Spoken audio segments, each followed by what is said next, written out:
My name is Sam Baknin, and I'm the author of Malignant Self-Love, Narcissism Revisited.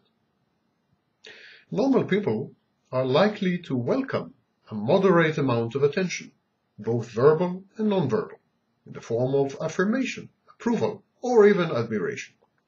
But too much attention is perceived as onerous and to be avoided. Destructive and negative criticism is avoided altogether. The narcissist, in contrast, is the mental equivalent of an alcoholic. He is insatiable. He directs his whole being, his whole behavior, in fact his life, to obtaining these pleasurable tidbits of attention. He embeds these into a coherent, completely biased picture of himself. He uses them to regulate his labilal sense of self-worth, self-esteem. To elicit this constant interest, this flood of attention, the narcissist projects onto others a confabulated, fictitious version of himself known as the false self. The false self is simply everything that the narcissist is not and would have liked to be. The false self is omniscient, knows everything. It's omnipotent, it's all-powerful. It's charming, it's intelligent, it's brilliant, it's rich, it's well-connected, and so on. Having constructed the false self, having projected it, the narcissist then proceeds to harvest reactions to this projected image from family members, friends, co-workers, neighbors, business partners, colleagues, and even passers-by.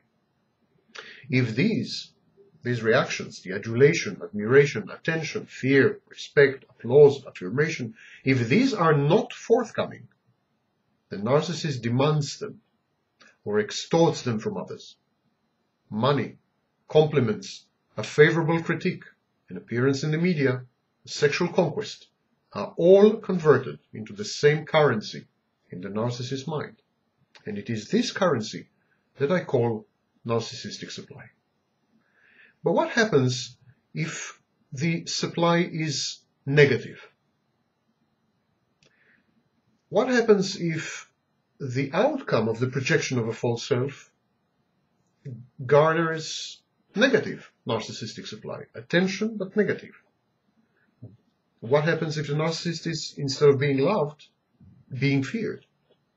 What happens if he's criticized? What happens if he's belittled, demeaned, debased, chastised? All these negative inputs. Well, under normal circumstances, the narcissist will rage and will eliminate or deny these inputs from his mind. He will negate, obviate, or depreciate the sources of such negative supply. But when positive supply is scarce or nowhere to be found, even negative supply can become narcissistic supply. Narcissistic supply includes all forms of attention, both positive and negative, fame and notoriety, adulation and fear, applause and approval, and derision. Whenever the narcissist gets attention, whether positive or negative, whenever he is in the limelight, at the center of attention, it constitutes narcissistic supply.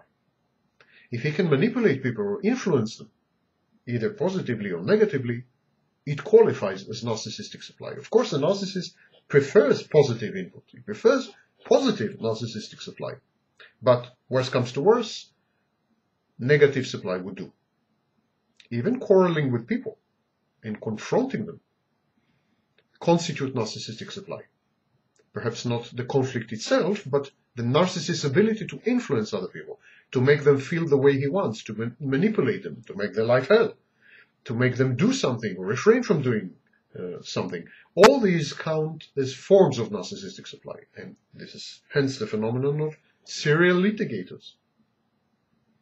But negative supply should be distinguished from low-grade supply and fake supply. Low-grade narcissistic supply comes from sources which the narcissist cannot idealize, sources that cannot be idealized. No matter how hard the narcissist tries, and to what extent he blocks out and denies reality and countervailing input. No matter what he does, no matter how hard he works, he cannot idealize certain sources. The type of narcissistic supply determines whether its source can be idealized or not.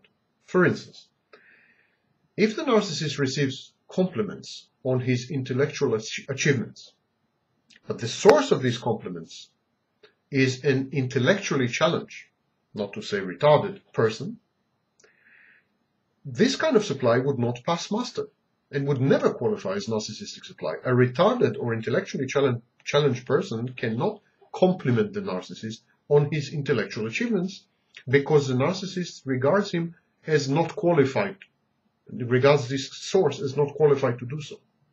It's a low-grade source with a low-grade supply. Fake narcissistic supply is tinged with ulterior motives and hidden agendas. Sources of fake supply complement the narcissist in order to manipulate him to do something, or to manipulate some other third person, or in order to accomplish some goal.